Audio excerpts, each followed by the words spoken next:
A big price tag because it's a big problem, Mike.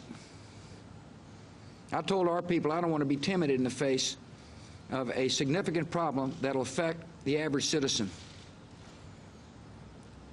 You know, some said, well, we could contain this to just the financial community. In my judgment, based upon the advice of a lot of people who know how markets work, this wasn't going to be contained to just the financial community. This problem would spread to the average citizen.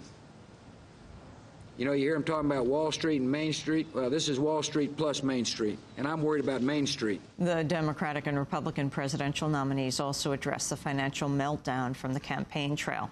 On Friday, Senator Obama said he supported efforts by the Treasury and the Federal Reserve to work out a rescue package.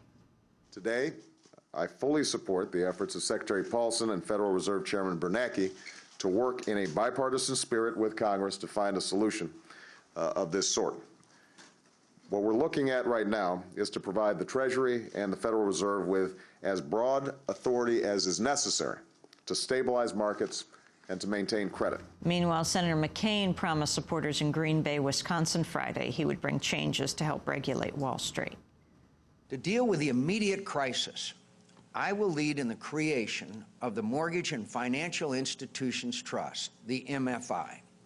The underlying principle of the MFI, or any approach considered by Congress, should be to keep people in their homes and safeguard the life savings of all Americans by protecting our financial system and capital markets. In a moment, we'll be joined by one of the senators who will be voting on the legislation, the independent senator of Vermont, Bernie Sanders.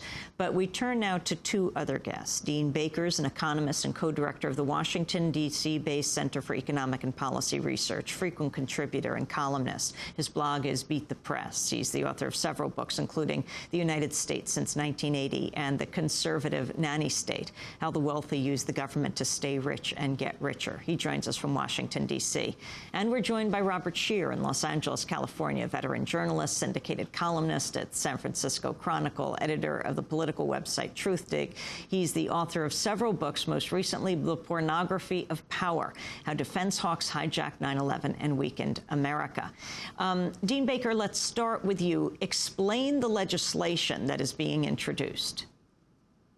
Well, essentially what the president's asked for is a $700 billion blank check. He wants Congress to hand over $700 billion to Henry Paulson to use to buy, bad, originally mortgage-backed securities. There's apparently an effort by the financial community to broaden that, but basically he would have a blank check to bail out Wall Street. And let me just make one point that everyone should be very, very clear on. This was not an accident in the sense that this is like a hurricane. This was a totally predictable event. So when President Bush or Henry Paulson say, we have to come to the rescue, it is because of their incompetence, because people who understood the economy, I'm putting myself among those, but there are others, we were warning about this a long, long time ago. This was a totally predictable event that brought us here. And Dean Baker, in terms of what it would cover, even the White House apparently keeps changing it. By late Saturday night, they were talking also about the possibility of bailing out foreign banks that had invested in instruments in the United States, as well as moving beyond just securities backed by home mortgage loans, but also to other types of debt as well.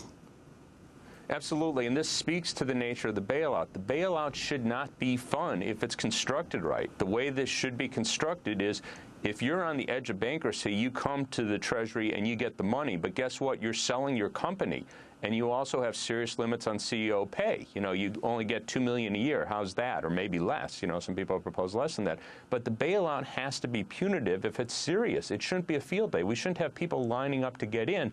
That's telling us that this is not a serious bailout. So the idea that the administration proposing is that the people who were engaged in incredibly reckless behavior, who made out like bandits getting tens of millions of dollars in salary and compensation over the last few years, are now going to get this $700 billion blank check from the American taxpayer. It's just unbelievable.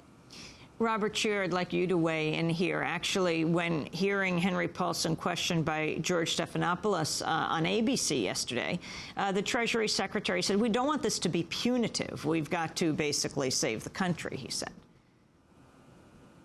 Well, you know, in the clips you played, these people just lied through their teeth. I mean, Bush, who after all knows about the Commodity Futures Modernization Act, because we're going to have to, Robert. We're going to have to fix your sound. I'll put that question to Dean Baker while we correct that. Dean.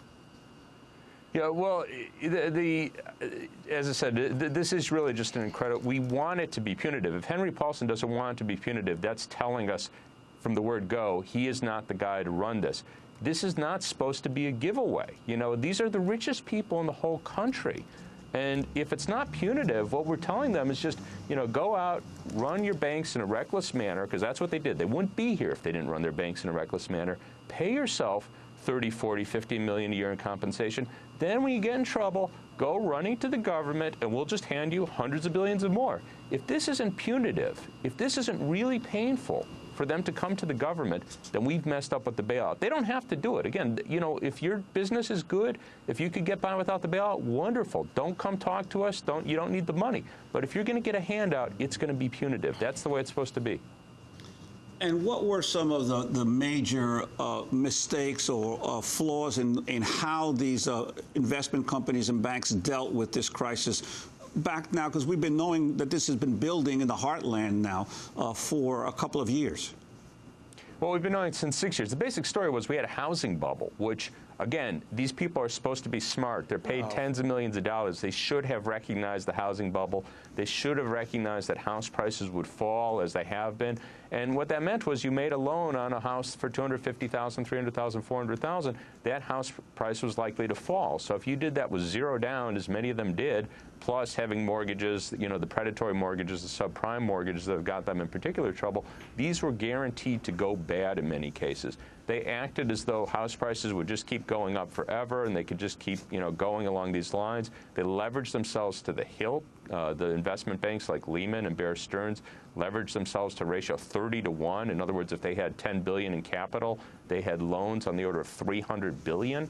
I mean, this was just asking for disaster. And, you know, again, it did collapse. It was totally predictable it would collapse. You know, I didn't know when, didn't know exactly who, but it was totally predictable. And now they're running to us and asking us for handouts. Think of what we do to welfare people when they, you know, everything they have to go through to get, you know, $500 a month check. And these people want billions, no questions asked. Unbelievable.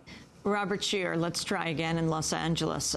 Your analysis is what has happened, and if you could bring into the history of what took place, those words we almost never hear on television, Glass-Steagall. Hello? Hi, can you hear us? Can they hear me? Yeah, we hear you just fine.